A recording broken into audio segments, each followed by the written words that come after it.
آپ سن رہے ہیں کتاب اسباق تاریخ، سب ہیڈنگ الزام کافی نہیں۔ الزام لگانے کا نام ملزم ہونا نہیں۔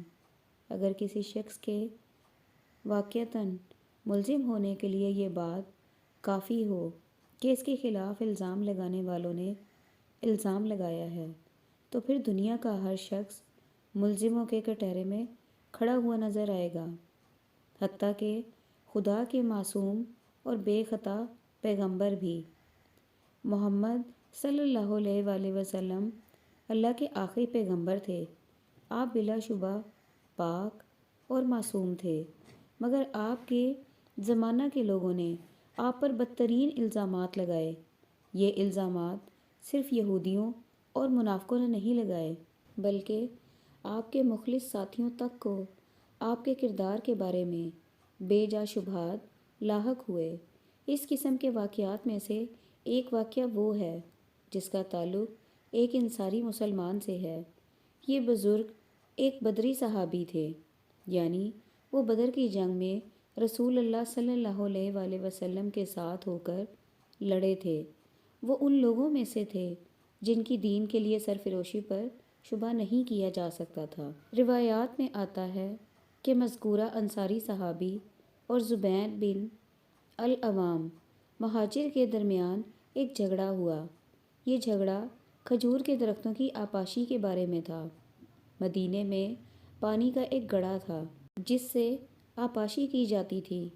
اس کے پاس دونوں صاحبان کا کھجوروں کا باغ تھا۔ ایک بار اس امر پر جھگڑا ہو گیا کہ دونوں میں سے کون پہلے پانی لے۔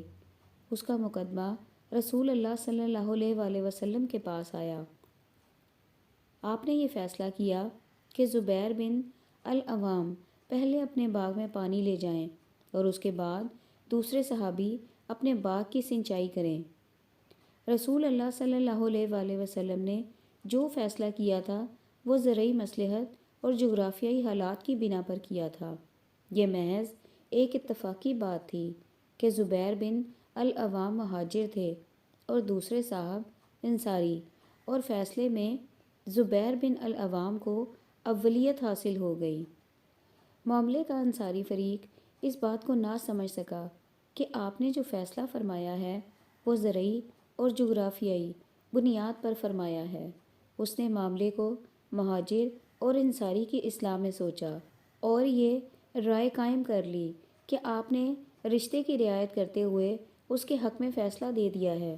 چنانچہ روایات میں آتا ہے کہ جب رسول اللہ صلی اللہ علیہ وآلہ وسلم نے دونوں کا فیصلہ فرمایا تو اس فیصلے کو سن کر مذکورہ انصاری نے کہا، اے خدا کے رسول، کیا اسی لیے کہ وہ آپ کی پھپھو کے بیٹے ہیں؟ دوسری روایت میں یہ الفاظ ہیں کہ انہوں نے کہا، رسول اللہ صلی اللہ علیہ وآلہ وسلم نے ان کے حق میں اس لیے فیصلہ کیا کہ وہ ان کی پھپھو کے بیٹے ہیں۔ رسول اللہ صلی اللہ علیہ وآلہ وسلم معصوم عن الخطا تھے۔ آپ سے غلطی کا صدور نہیں ہو سکتا تھا، اس لیے یقینی ہے کہ یہ الزام بالکل غلط تھا۔ رسول اللہ صلی اللہ علیہ وآلہ وسلم نے جو فیصلہ کیا وہ اخلاص کے تحت کیا اور عین درست کیا۔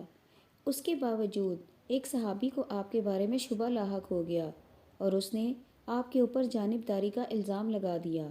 یہ واقعہ بتاتا ہے کہ الزام کے الفاظ بول دینا کسی کے ملزم ثابت ہونے کے لیے کافی نہیں۔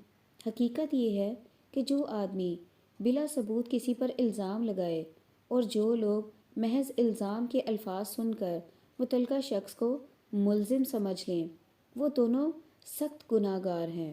وہ ایسے جرم کا ارتکاب کر رہے ہیں جس کی خدا کے یہاں کوئی معافی نہیں، الا یہ کہ وہ توبہ کریں اور اللہ ان کی توبہ کو قبول کر لے۔ یہ واقعہ اور اس طرح کے دوسرے واقعات بتاتے ہیں کہ کسی کے اوپر الزام لگانے کے معاملہ میں ہم کو آخری حد تک محتاط رہنا چاہیے۔ جب معصوم پیغمبر کے بارے میں غلط فہمی کا امکان ہے تو عام انسان کے بارے میں بدرجہ اولیٰ غلط فہمی کا امکان ہے۔ عین ممکن ہے کہ جس چیز کو ہم ایک شخص کی خطا سمجھ رہے ہیں، وہ اس کی خطا نہ ہو بلکہ خود سمجھنے والے کی غلط فہمی ہو، وہ اس کی اپنی نظر کا قصور ہو، نہ کہ متعلقہ شخص کی نیت یا عمل کا قصور۔ سب ہیڈنگ: اپنی پہچان۔ ہر انسان خدا کی ایک منصوبہ بندی ہے۔ ہر انسان کی پیدائش انسان اور اس کے خدا کے درمیان ایک خاموش عہدہ ہے۔ ہر انسان کی پیدائش انسان اور اس کے خدا کے درمیان ایک خاموش عہد ہے۔ اسی عہد میں انسان کی ساری قیمت چھپی ہوئی ہے۔ ہر انسان کو خدا نے کچھ خاص صلاحیتیں دی ہیں، اور ہر آدمی نے خاموش زبان میں یہ اقرار کیا ہے کہ وہ دنیا میں اس خاص کام کو انجام دے گا جس کے لیے اس کے خدا نے اس کو پیدا کیا تھا اور جس کے مطابق اسے خصوصی صلاحیتوں سے نوازا تھا۔ جو انسان ایسا کرے اس نے گویا خدا کے نقشہ تخلیق میں اپنی جگہ حاصل کی۔ جو شخص ایسا نہ کرے وہ خدا کے نقشہ تخلیق میں اپنی جگہ حاصل کرنے میں ناکام رہا۔ اس بات کو یہاں اصحاب رسول کی مثال سے واضح کیا جاتا ہے۔ صحابہ کرام میں ایک حضرت ابو ہریرہ تھے اور دوسرے خالد بن ولید۔ حضرت ابو ہریرہ کی روایات کی تعداد 5374 تک شمار کی گئی ہے، جبکہ حضرت خالد کی روایات کی تعداد 100 سے بھی کم ہے۔ یہ فرق بظاہر عجیب معلوم ہوتا ہے، مگر اس فرق کی وجہ خدمت اسلام کے میدان کا فرق تھا، نہ کہ خود اسلام کا۔ حضرت ابو ہریرہ بھی ایک مخلص مسلمان تھے اور حضرت خالد بھی ایک مخلص مسلمان، مگر فطری صلاحیت کے اعتبار سے دونوں کے درمیان فرق تھا۔ انہوں نے کامل شعور کے ساتھ اس فرق کو پہچانا اور اس پر عمل کیا۔ چنانچہ حضرت ابو ہریرہ نے اپنی صلاحیت کے لحاظ سے اپنے لیے خدمت اسلام کا ایک میدان منتخب کر لیا، اور حضرت خالد نے اپنی صلاحیت کے لحاظ سے دوسرا میدان۔ حضرت خالد کہتے ہیں کہ جب میں رسول اللہ صلی اللہ علیہ وآلہ وسلم کے خلاف کسی مہم میں نکلتا تو ہمیشہ یہ احساس لے کر واپس آتا کہ میں اپنے آپ کو وہاں لگائے ہوئے ہوں جہاں مجھ کو نہیں لگانا چاہیے۔ یہ احساس انہیں ستاتا رہا یہاں تک کہ وہ فتح مکہ سے کچھ پہلے مدینہ آئے اور اسلام قبول کر لیا۔ حضرت خالد فطری طور پر انتہائی بہادر آدمی تھے۔ انہوں نے اپنی اس خصوصیت کو جانا اور اس کے موقع استعمال کا ادراک کیا۔ انہوں نے شعوری طور پر اس کو دریافت کیا کہ اسلامی خدمت کے وسیع میدان میں وہ کیا خاص حصہ ادا کر سکتے ہیں۔ انہوں نے فیصلہ کیا کہ وہ اپنی خدا داد اور بہادرانہ صلاحیت کو شرک کے استحصال اور توحید کے قیام کے محاذ پر لگا دیں گے۔ چنانچہ وہ اسلامی فوج میں شامل ہو گئے۔ وہ ساری عمر اسی راہ میں سرگرم عمل رہے۔ وہ خدا سے اپنے لیے قوت اور استقامت کی دعا کرتے اور رسول اللہ صلی اللہ علیہ وآلہ وسلم سے بھی درخواست کرتے کہ وہ آپ کے لیے اس کی دعا فرمائیں۔ انہوں نے اپنی ساری زندگی اسلامی جہاد میں صرف کر دی، حتیٰ کہ رسول اللہ صلی اللہ علیہ وآلہ وسلم نے ان کے بارے میں فرمایا کہ خالد اللہ کی تلواروں میں سے ایک تلوار ہے جس کو خدا نے مشرکین کے خلاف نکالا ہے۔ دوسری مثال حضرت ابو ہریرہ کی ہے۔ حضرت ابو ہریرہ کے اندر حضرت خالد والی صلاحیتیں نہیں تھیں، البتہ انہوں نے محسوس کیا کہ ان کے اندر حافظہ کی قوت عام لوگوں سے زیادہ ہے۔ انہوں نے اپنی اس صلاحیت کو دین کے لیے استعمال کرنے کا فیصلہ کیا۔ روایات میں آتا ہے کہ حضرت ابو ہریرہ نے رسول اللہ صلی اللہ علیہ وآلہ وسلم سے کہا کہ میرے لیے دعا فرمائیے کہ خدا مجھے وہ علم دے جس کو میں فراموش نہ کر سکوں۔ رسول اللہ صلی اللہ علیہ وآلہ وسلم نے اس پر آمین کہا اور حضرت ابو ہریرہ کے حق میں یادداشت کی دعا فرمائی۔ عام طور پر یہ سمجھا جاتا ہے کہ حضرت ابو ہریرہ کی غیر معمولی قوت حافظ اسی پیغمبرانہ دعا کا نتیجہ ہے، مگر نفسیاتی اعتبار سے دیکھیے تو یہ دراصل خود حضرت ابو ہریرہ کی اپنی تڑپ کا اظہار تھا۔ یہ دو طرفہ واقعہ تھا، نہ کہ محض یک طرفہ۔ حضرت ابو ہریرہ نے اپنی خدا داد امتیازی صلاحیت کو پہچانا، اس کی حفاظت اور ترقی کی دعائیں کی، اور رسول اللہ صلی اللہ علیہ وآلہ وسلم سے بھی اس کے لیے دعا فرمائی، اور رسول اللہ صلی اللہ علیہ وآلہ وسلم سے بھی اس کے لیے دعا کرائی۔ رسول اللہ صلی اللہ علیہ وآلہ وسلم سے دعا کرانا دراصل خود اپنی دعا کا ایک تسلسل تھا۔ اس طرح دعاؤں کے سائے میں وہ اپنی استعداد کے مطابق اپنے ممکن میدان میں ہمتاً لگ گئے۔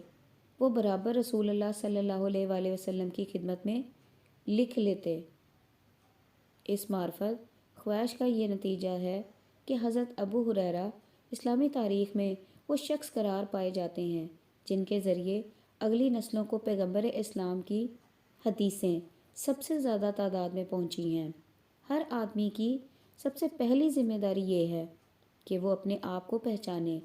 اپنے آپ کو جان کر وہ اپنے لیے بھی زیادہ مفید بن سکتا ہے اور دین کے لیے بھی۔ سب ہیڈنگ: آیت فتنہ۔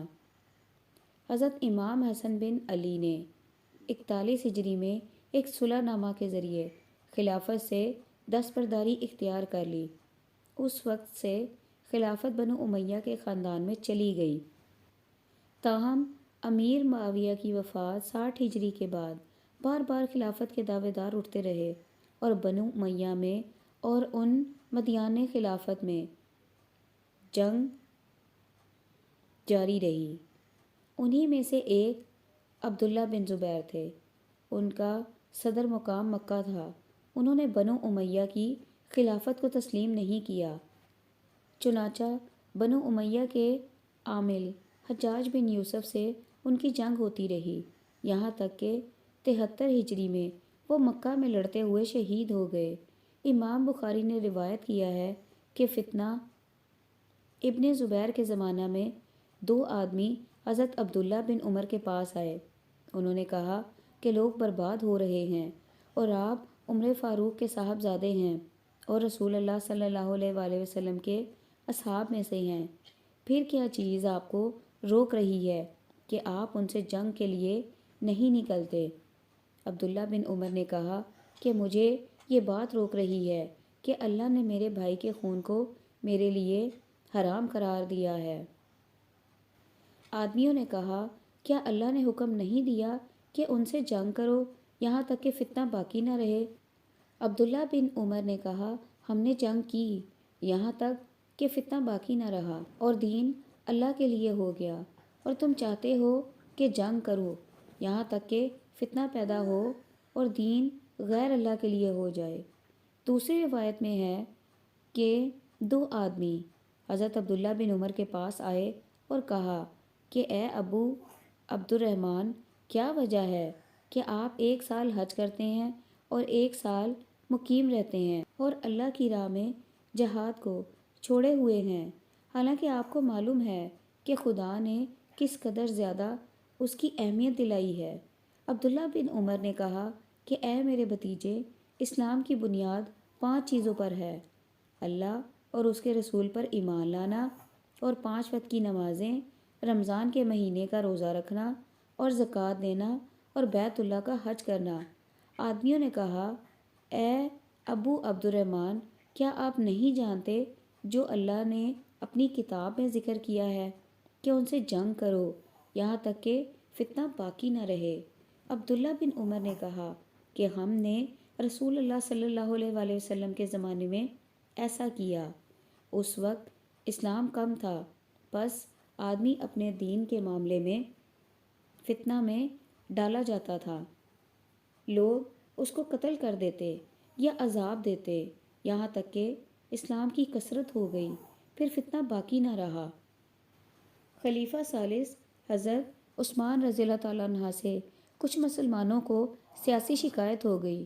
وہ مدینے میں گھس آئے اور آپ کے مکان کو چاروں طرف سے گھیر لیا۔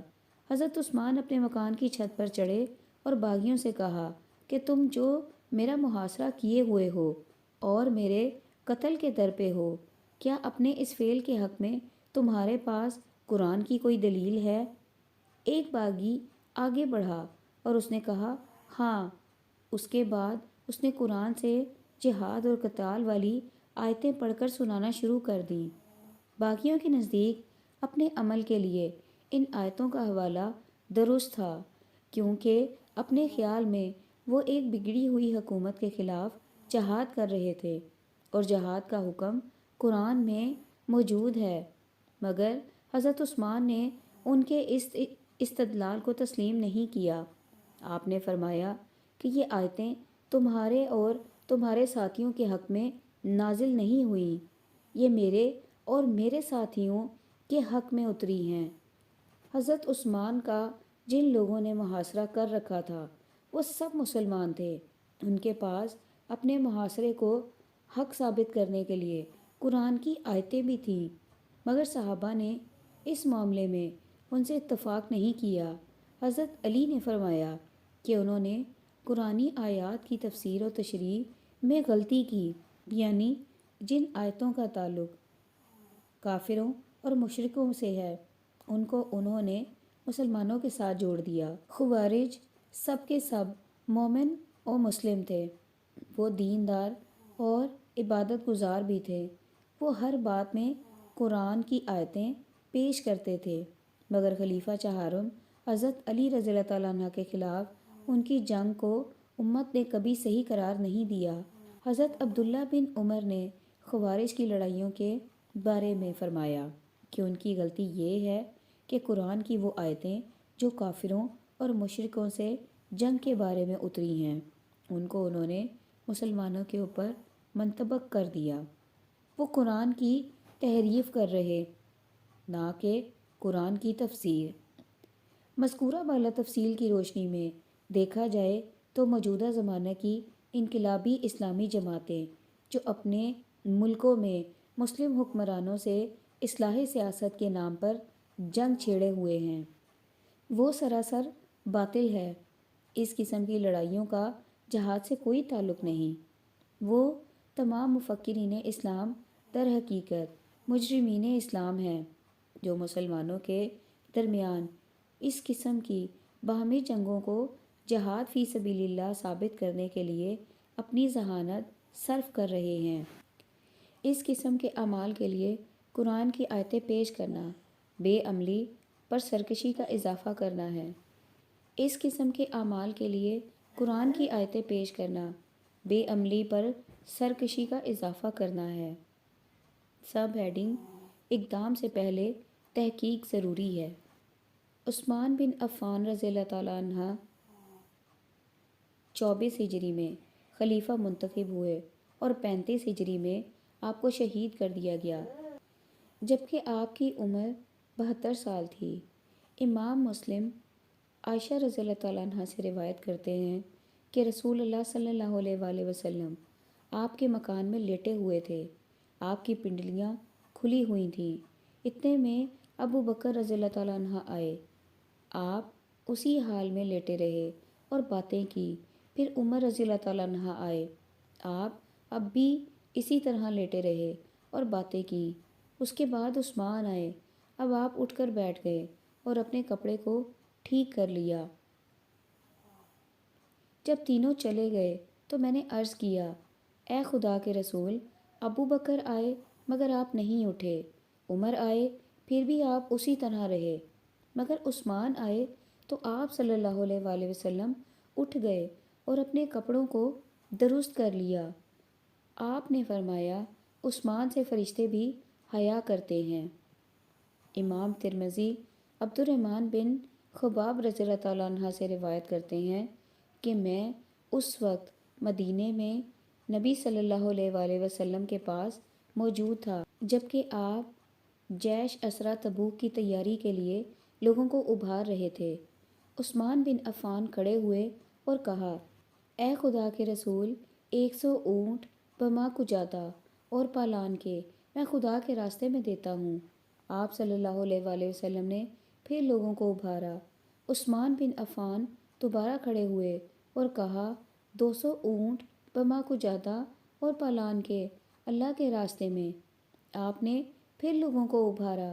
عثمان بن عفان تیسری بار کھڑے ہوئے اور کہا، اے خدا کے رسول، 300 اونٹ پما کجاتا اور پالان کے اللہ کے راستے میں۔ راوی کہتے ہیں میں نے دیکھا کہ رسول اللہ صلی اللہ علیہ وآلہ وسلم ممبر سے اتر پڑے اور آپ کی زبان پر یہ کلمہ جاری تھا، اس کے بعد عثمان جو بھی کریں ان پر کوئی مواخذہ نہیں، اس کے بعد عثمان جو بھی کریں ان پر کوئی مواخذہ نہیں۔ امام ترمذی انس بن مالک سے روایت کرتے ہیں حدیبیہ میں جب بیعت رضوان ہوئی اس وقت عثمان بن عفان رسول اللہ صلی اللہ علیہ وآلہ وسلم کے سفیر کی حیثیت سے مکہ گئے ہوئے تھے۔ جب تمام لوگ بیعت ہو چکے تو رسول اللہ صلی اللہ علیہ وآلہ وسلم نے فرمایا عثمان اس وقت اللہ اور اس کے رسول کے کام پر ہیں، اور پھر آپ صلی اللہ علیہ وآلہ وسلم نے اپنے ایک ہاتھ کو دوسرے ہاتھ پر مارا اور خود اپنے ایک ہاتھ سے اپنے دوسرے ہاتھ پر عثمان کے لیے بیعت کی۔ بس عثمان کے لیے رسول اللہ صلی اللہ علیہ وآلہ وسلم کا ہاتھ لوگوں کے لیے ان کے اپنے ہاتھ سے بہتر تھا۔ امام ترمذی مرتا بن کعب سے روایت کرتے ہیں کہ رسول اللہ صلی اللہ علیہ وآلہ وسلم نے فتنوں کا حال بیان کیا جو آپ کے بعد آئیں گے۔ اتنے میں ایک صاحب سامنے سے گزرے جو کپڑا لپیٹے ہوئے تھے۔ آپ نے فرمایا یہ شخص اس دن حق پر ہوگا۔ میں اٹھ کر ان کے پاس گیا تو معلوم ہوا کہ وہ عثمان بن عفان ہیں۔ حضرت عثمان نے اپنے مال سے مشکل وقتوں میں اتنی زیادہ اسلام کی مدد کی کہ رسول اللہ صلی اللہ علیہ وآلہ وسلم نے فرمایا اے اللہ میں عثمان سے راضی ہوں، تو بھی اس سے راضی ہو جا۔ اے اللہ میں عثمان سے راضی ہوں، تو بھی اس سے راضی ہو جا۔ ایک بار حضرت عثمان کے اظہار و قربانی سے آپ اتنا خوش ہوئے کہ دعا کا یہ کلمہ دن بھر آپ کی زبان سے نکلتا رہا۔ تاہم یہی عثمان بن عفان تھے جن کے خلاف ان کی خلافت کے بعد کے سالوں میں سارے ممالک اسلامی میں شورش برپا ہو گئی۔ اس شورش کے پیدا کرنے میں متعدد مخلص اور مقدس لوگ بھی شریک تھے۔ یہ شورش اتنی بڑھ گئی کہ ہزاروں کی تعداد میں بلوائی مختلف ملکوں سے جمع ہو کر مدینے میں گھس گئے۔ انہوں نے حضرت عثمان کے مکان کا محاصرہ کر لیا، آپ کے گھر میں پانی کا داخلہ روک دیا، آپ کے لیے مسجد نبوی میں جا کر نماز پڑھنا ناممکن بنا دیا۔ جب شدت بہت بڑھی تو آپ اپنے مکان کی چھت پر چڑھے اور بلوائیوں کو خطاب کیا۔ ثمامہ بن حزن القشیری کہتے ہیں عثمان بن عفان کے محاصرے کے وقت میں ان کے گھر کے پاس موجود تھا۔ وہ مکان کے اوپر چڑھے اور لوگوں سے کہا میں تم کو اللہ کی اور اسلام کی قسم دلاتا ہوں، کیا تم جانتے ہو کہ رسول اللہ صلی اللہ علیہ وآلہ وسلم ہجرت کر کے مدینہ آئے ہیں اور یہاں صرف ایک یہودی کا کنواں بر روما تھا جس سے میٹھا پانی لیا جا سکے، وہ بہت مہنگی قیمت پر فروخت کرتا تھا۔ رسول اللہ صلی اللہ علیہ وآلہ وسلم نے کہا کوئی بر روما کو خریدتا ہے کہ وہ بھی اس سے پانی لے اور مسلمان بھی پانی لیں، جنت میں اس کو اس سے بہتر ملے گا۔ میں نے 35,000 درہم کے عوض اس کو خریدا اور تم مجھ کو اس سے پانی پینے سے روکتے ہو۔ لوگوں نے جواب دیا خدایا ہاں۔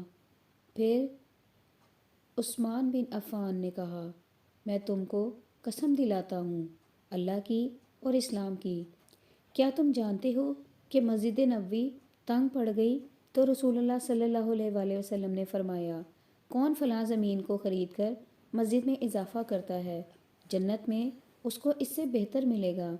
میں نے اس کو اپنے مال سے خریدا اور تم مجھ کو اس میں 2 رکعت نماز پڑھنے سے روکتے ہو۔ لوگوں نے کہا خدایا ہاں۔ عثمان بن عفان نے کہا اللہ اکبر، رب کعبہ کی قسم تم لوگ گواہ رہو کہ میں شہید ہوں۔ ان سب کے باوجود لوگوں نے حضرت عثمان کو قتل کر دیا اور قتل کرنے والے اور ان کا ساتھ دینے والے سب کے سب نماز روزہ والے تھے اور اپنے کو مکمل معنوں میں مسلمان سمجھتے تھے۔ خلیفہ سوم کے خلاف اتنا بڑا ہنگامہ کھڑا ہونے کی وجہ کیا تھی جس نے بالآخر ان کی جان لے لی؟ مورخین کے بیان کے مطابق یہ ایک چھوٹا سا واقعہ ہے۔ حضرت عثمان کی خلافت کے بارے میں بعض وجوہ سے عوام میں ناراضگی پائی جاتی تھی۔ اسی بیچ میں یہ واقعہ ہوا کہ مصر کے عامل عبداللہ بن ابی سرا کی زیادتیوں سے اہل مصر کو شکایت ہوئی۔ لوگ مدینہ آئے اور مطالبہ کیا کہ اس کو معزول کیا جائے۔ حضرت عثمان نے حضرت علی کے مشورے سے عبداللہ بن ابی سرا کو معزول کر دیا اور محمد بن عبد الرحمن بن ابی بکر رضی اللہ تعالیٰ عنہ کے لیے مصر کی امارت کا فرمان لکھ دیا۔ مصری اس فرمان کو لے کر اپنے ملک کی طرف روانہ ہوئے۔ ان کے ساتھ محمد بن عبد الرحمن بھی تھے۔ راستے میں انہوں نے دیکھا کہ حضرت عثمان کا غلام خلیفہ کے اونٹ پر سوار ہو کر تیزی سے مصر کی طرف جا رہا ہے۔ دریافت کرنے پر اس نے بتایا کہ وہ خلیفہ کی طرف سے ایک خط لے کر مصر کے حاکم عبداللہ بن ابی سرا کے پاس جا رہا ہے۔ انہوں نے زبردستی کر کے غلام سے خط چھین لیا۔